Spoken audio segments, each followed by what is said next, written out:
In a small village where hunger was common and hope was rare, two young women grew tired of watching life pass them by. They had nothing but each other and a dangerous dream: to leave everything behind and seek fortune in the city. One night, under a pale moon, they packed their few belongings and walked away from the only home they had ever known. The city lights glimmered in the distance like gold coins scattered across black velvet. They held hands tightly, promising never to betray one another. But promises, my child, are easier spoken than kept. And fate has a way of twisting even the strongest bonds into chains of regret. The city swallowed them whole.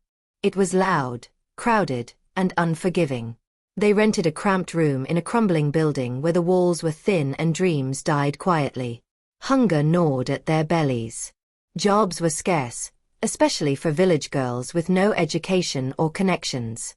Desperation has a voice, and it whispers dangerous things.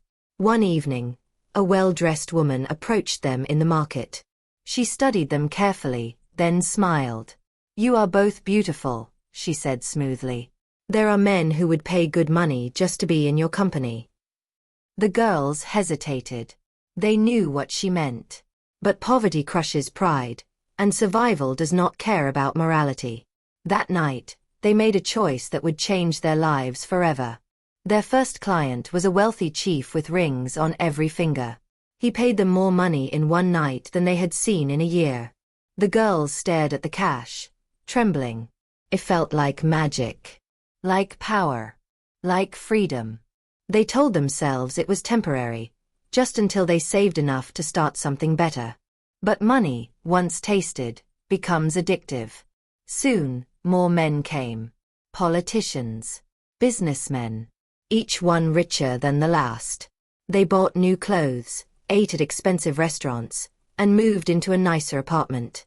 For the first time in their lives, they felt important. But there was a difference between them. One spent wildly, chasing pleasure. The other saved quietly, planning her escape. The saver was wise beyond her years. While her friend bought designer bags and gold jewelry, she tucked money away in secret places. She never forgot where they came from or where this path could lead. "We can't do this forever," she said one night. Her friend laughed. "Why not? We're young. We're making more money than we ever dreamed. Enjoy it." But the saver shook her head. She saw the emptiness in the eyes of the men who paid them. She felt the weight of shame creeping in like fog. Every night, she prayed for a way out. She dreamed of owning a small business, something honest and clean. Something that would let her sleep in peace. As time passed, something changed. Clients began requesting the saver more often. She was naturally beautiful, tall, graceful, with a quiet elegance that turned heads. Men noticed. They asked for her by name. Some refused to see anyone else. At first, her friend pretended not to care. She laughed it off. But inside, a dark seed was planted. Jealousy, quiet and patient, began to grow. The saver didn't flaunt her popularity. She was humble, even apologetic. But that didn't matter. Her friend saw the way men looked at her. She heard the whispers. She felt herself becoming invisible, a shadow standing beside the sun. And shadows, my child, can turn cold and vengeful when left in darkness too long. The divide deepened like a crack in stone. Clients stopped calling her friend altogether.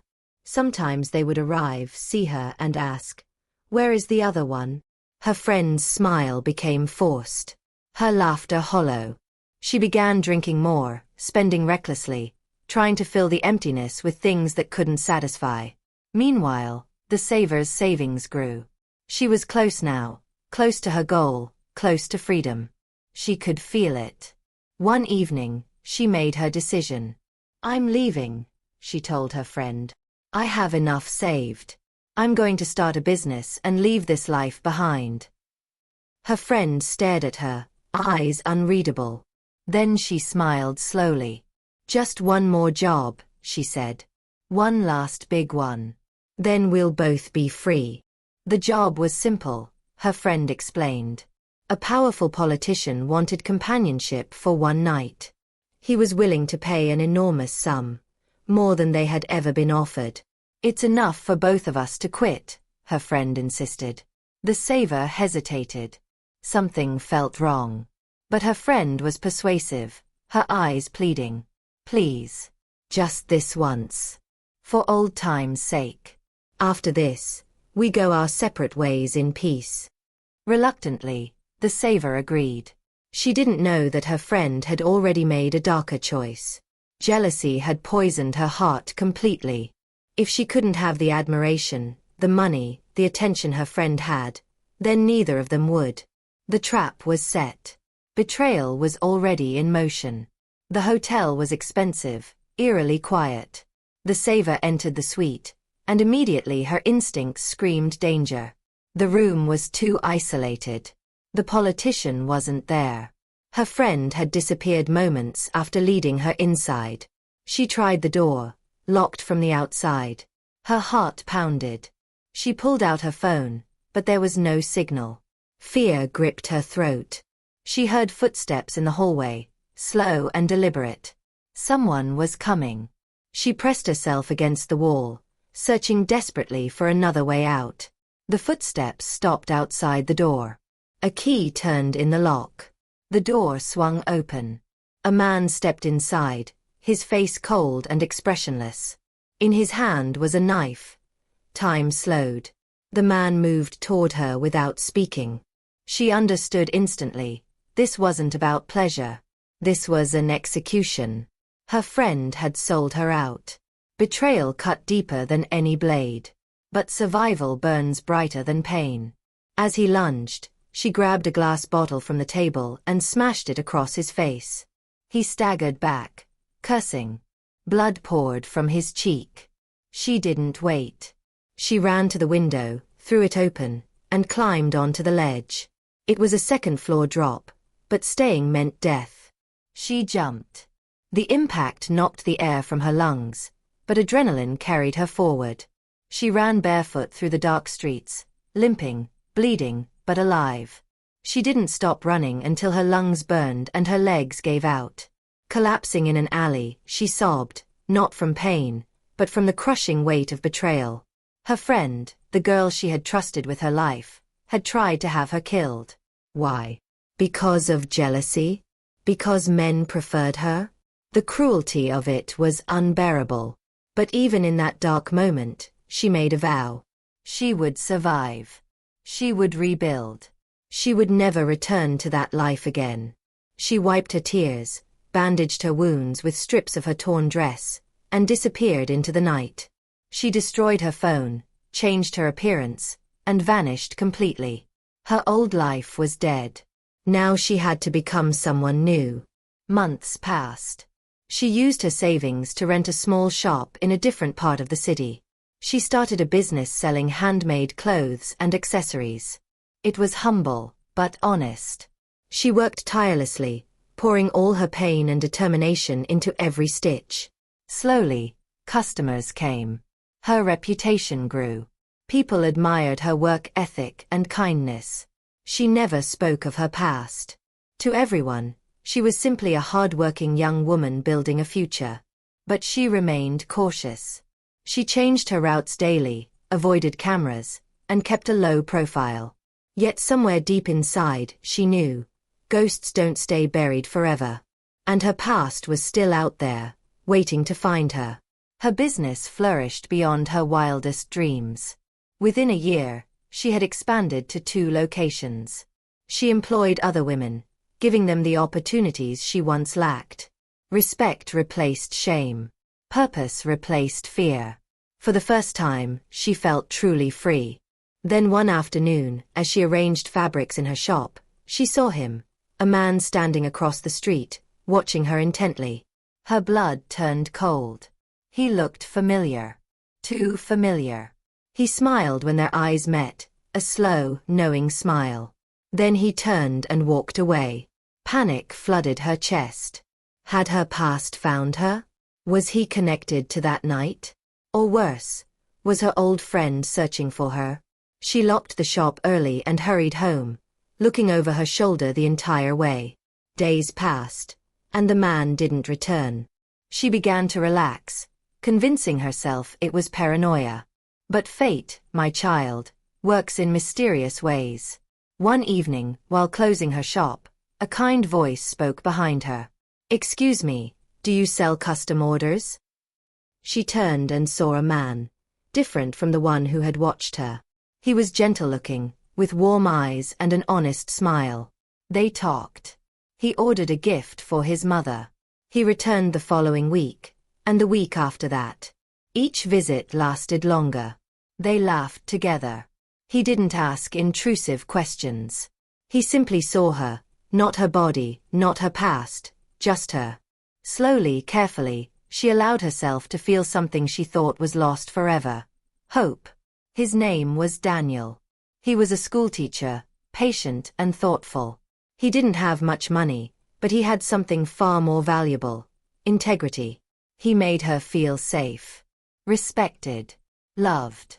They began spending time together outside the shop. Walks in the park. Simple meals. Conversations that stretched into the night. He spoke of building a family someday, of finding someone genuine in a world full of pretense. She listened, her heart aching with guilt. She wanted to tell him the truth. But fear paralyzed her. What if he saw her differently? What if he left? So when he finally asked about her past, she lied. She invented a simple story, a village girl who worked hard and built a business. He believed her. And her secret remained buried. Daniel proposed 6 months later. It was simple, no grand gestures, just him kneeling in her small living room, holding a modest ring, asking her to be his wife. She said yes through tears of joy and terror. Joy because she loved him. Terror because her past was a shadow waiting to devour her happiness. They set a wedding date. She tried to focus on the future, to believe that her old life was truly behind her. But the universe, my child, has a way of balancing scales. Unknown to her, miles away in the same city, her former friend had returned.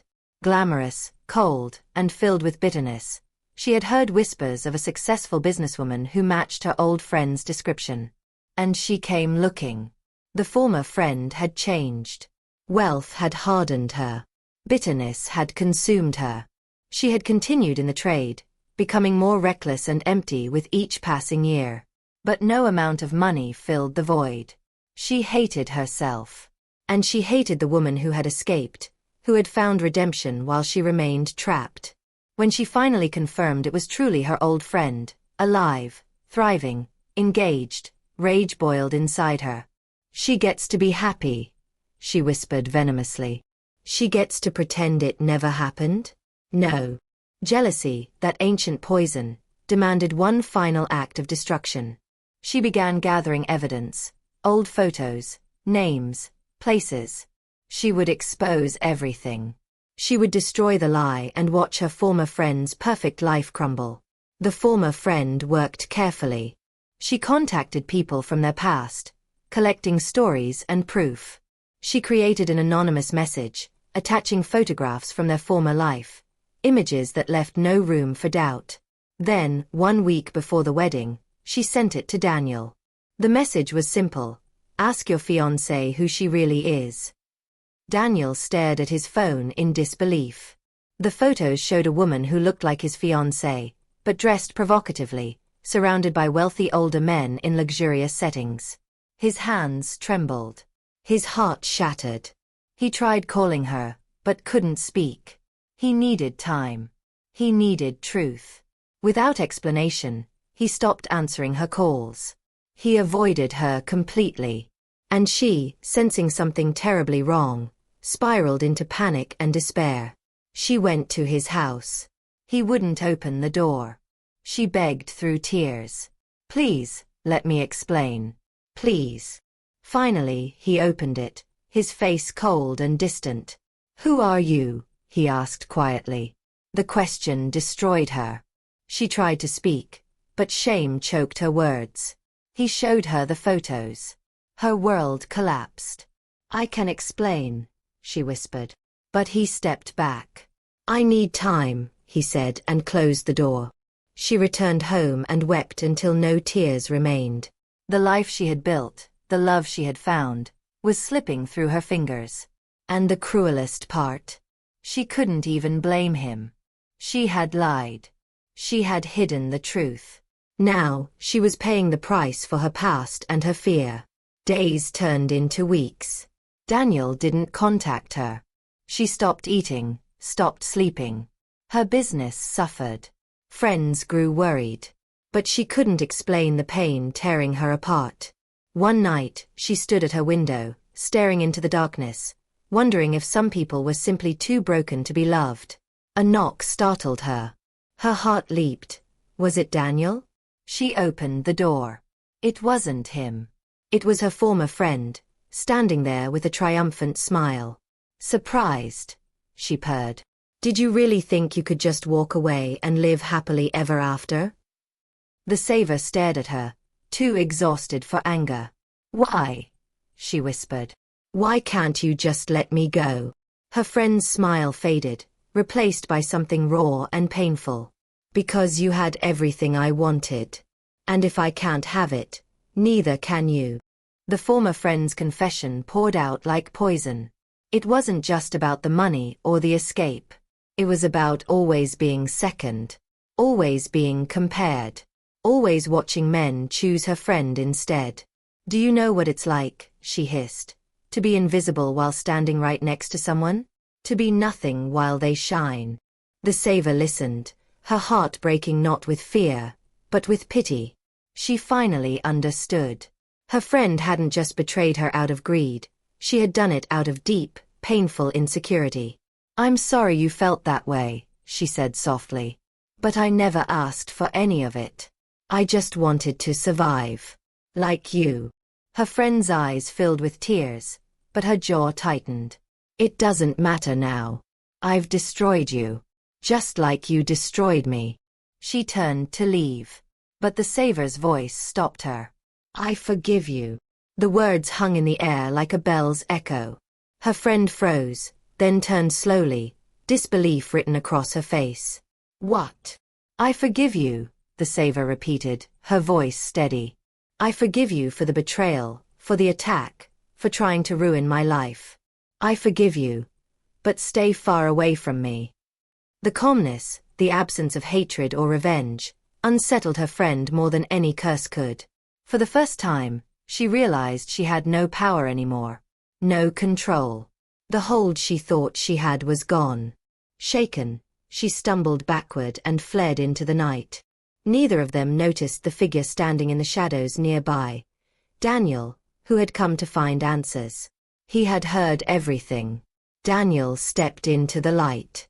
The saver gasped, her heart stopping. How much had he heard? He looked at her, his expression unreadable. I needed to know the truth, he said quietly. So I followed her here. Shame flooded her. She couldn't meet his eyes. Now you know everything, she whispered. I'm sorry I lied. I was afraid. I thought if you knew, you'd never love me. He was silent for a long moment. Then he spoke. You were right. If you had told me at the beginning, I might have walked away. But that's not who I am anymore. And more importantly, that's not who you are anymore. He stepped closer. I don't love who you were. I love who you've become. Tears streamed down her face. You mean that? I mean it, Daniel said. We all have pasts.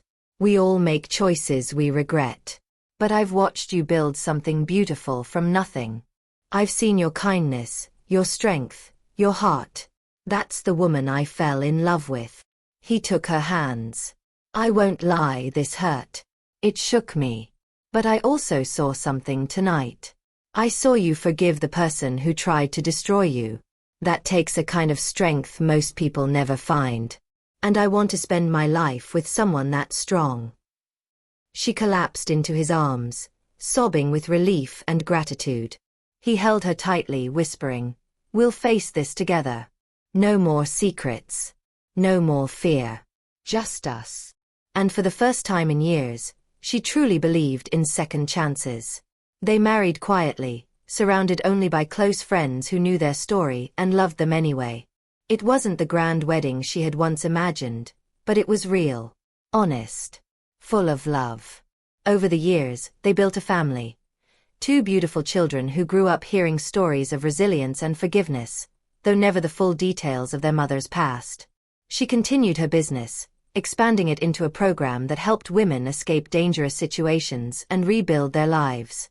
She used her story, carefully and wisely, to give hope to others who thought redemption was impossible. Her former friend was never seen again. Some said she left the city. Others whispered darker rumors. But the saver chose not to search for answers. Some doors, once closed, should remain that way.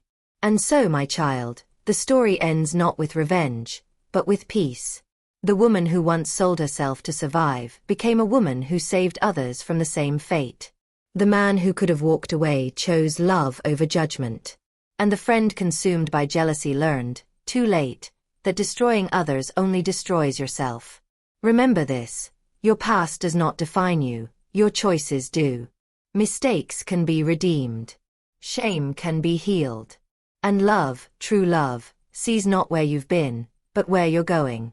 The saver found her peace not by erasing her history, but by refusing to let it control her future.